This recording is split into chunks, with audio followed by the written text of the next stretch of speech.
Mass అనే పదానికి బొడ్డు కోసి పేరెట్టిందే ఆయన చూసే.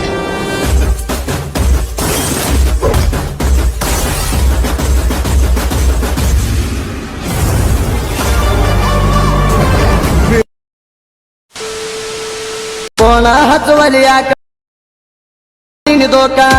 ಬೆಟ್ಟ ಹೊಂಟಾಗ ತೋರಿಸಿದ ನರಕ ಹೇ ಗೆಳತಿ ಅಳತೀನಿ ಬೆಳತನಕ ಎಂದ ಮಲಗ ಗಂಡನ ಬಾಗ ಸತ್ತಾರು ಬರಬೇಡ ಗೆಳತಿ ನೀನು ನನ್ನ ಹೆಣಕ ಮನದಾಗ ಮರ ಕಡಿತನಕ ಕೋಣ ಹಚ್ಚುವಲಿ ಯಾಕ ದೋಕ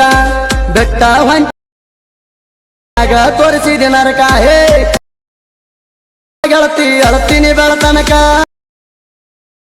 ಎಂದ ಮಲಗ ಗಂಡನ ಬಾಗ ಸತ್ತಾರು ಬರಬೇಡ ಗೆಳತಿ ನೀನು ನನ್ನ ಹೆಣಕ ಮನದಾಗ ಮರ ಕಡಿತನಕ